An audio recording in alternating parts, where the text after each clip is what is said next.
Hello, I'm Stone Telephone from the Gaming Life, and today I want to talk to you about kill barriers and invisible walls. Now, we've all been there. We're walking around in a game, whether it be exploring the world of an RPG, accidentally going too far while killing enemies in your favorite shooter, or getting hit by something and glitching out.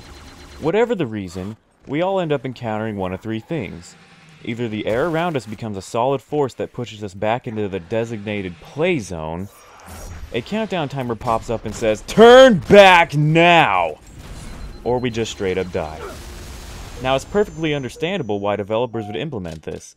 It keeps gamers in areas of the game that are actually polished and have content. It prevents cheaters from exploiting the game, and it keeps players from getting stuck in places they can't get out of. Some games handle this better than others.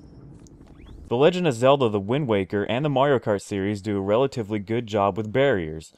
In The Wind Waker, when you go to the edge of the map, the King of Red Lions tells you that you're venturing into dangerous waters and reminds you to turn back. This is a great way to keep players in the game zone. It lets the player know that they have to focus on their task at hand, and that the world outside is dangerous. This helps the world of The Wind Waker feel much larger than it is, and gets the player wondering what is so dangerous out there that even the great hero isn't fully prepared for it. In Mario Kart, whenever you veer off a course, a lava tube brings you back to the race, takes some coins, and lets you get back to driving. It's simple, but effective. Fallout New Vegas has a weird way of handling it. There's a lot of zones in New Vegas that are inaccessible due to invisible walls. These walls are typically around mountain areas and are a way of keeping players from trying to scale these regions. Typically, you can tell which areas are surrounded by invisible walls because they have this unique rock texture to let players know, "Hey, you can't go up there." However, this isn't necessary. If the developers wanted to keep players from scaling a mountain, they should simply make the mountain too steep to climb. Invisible walls are a tease. In fact, there is a location in New Vegas where an area that should be climbable is surrounded by invisible walls, and right next to it is a relatively steep hill that shouldn't be climbable, yet it is. It's a weird inconsistency like this which prevents New Vegas from feeling like a real world. Sunset Overdrive does a good job with invisible walls, as they're easily visible and there's a narrative reason as to why they're even there in the first place. You see that text I just put up on the screen? Well, what we're about to talk about is a slight spoiler, so if you don't want your experience to be spoiled, then please mute the video for a few seconds. I'll take the text off when everything's A-okay. In the story, there's a story mission where you and Walter try to escape the city. However, as you're flying, you see a pigeon fly through an invisible wall and explode. Walter then kicks you out of the helicopter and crashes into the invisible wall and unfortunately dies saving you. From then on out, whenever you get close to an invisible wall, you'll actually see the words "Invisible Wall, Security Provided by Fizco." This is a good design because the invisible walls are an actual part of the game world and not just a developer trick. Fizco, the evil corporation in the game, is the reason you can't explore beyond the map, not the developers. Combine this with a mission and players know why the walls are there and why they can't explore past them. Halo and Destiny share similar philosophies for their kill barriers. In various locations and explorable areas within their campaigns, missions, and multiplayer maps, a soft kill barrier is placed. Now, this is completely fair, as it gives players a set period of time, usually a couple of seconds, to return before the player is killed and spawns back in an appropriate area. It prevents players from exploiting the game and getting stuck in glitched out, unfinished areas. Destiny is relatively fine with this. Halo, however, makes a few mistakes. Halo's kill barriers are placed in weird spots. Take Halo Reach, for example. In one of the firefight maps, there's a few spots like some poles and a tree that players with a jetpack can get to. For whatever reason, there's a soft kill barrier here, when there doesn't need to be one. Enemies can still shoot at the player, and the player can't do much to exploit the game from there.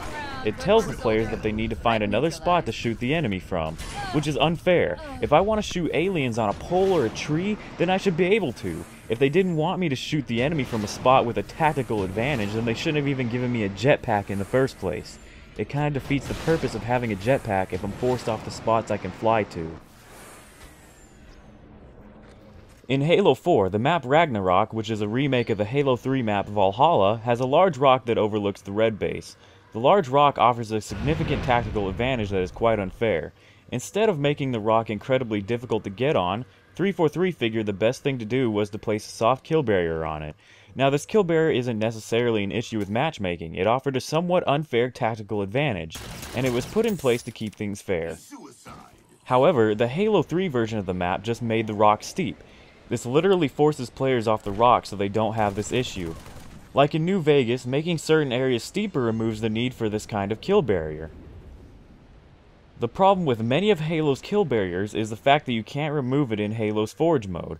It's perfectly reasonable as to why maps and matchmaking would have kill barriers in specific spots. However, when forging a map for custom games, we should have the ability to turn these off.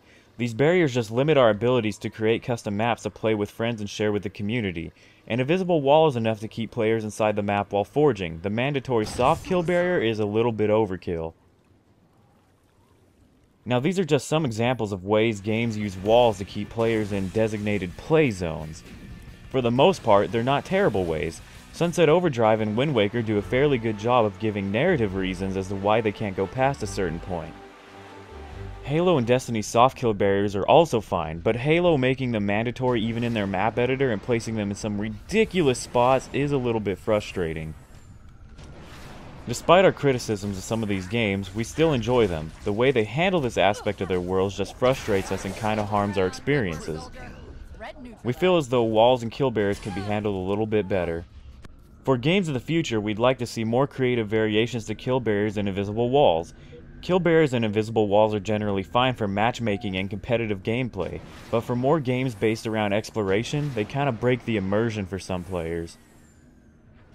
For example, if the player explores too far, instead of just instantly dying or having a turn around or die in 10 seconds for no real reason prompt, they could create something that causes the player death.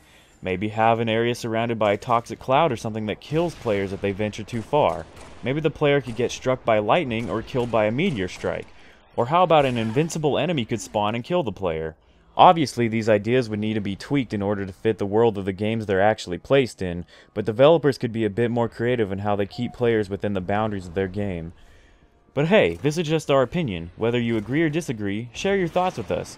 Know any games that handle invisible walls or kill barriers well or poorly? Got any creative ideas on how to better implement them? Please, let us know in the comments. We'd love to hear your thoughts. Thanks for watching.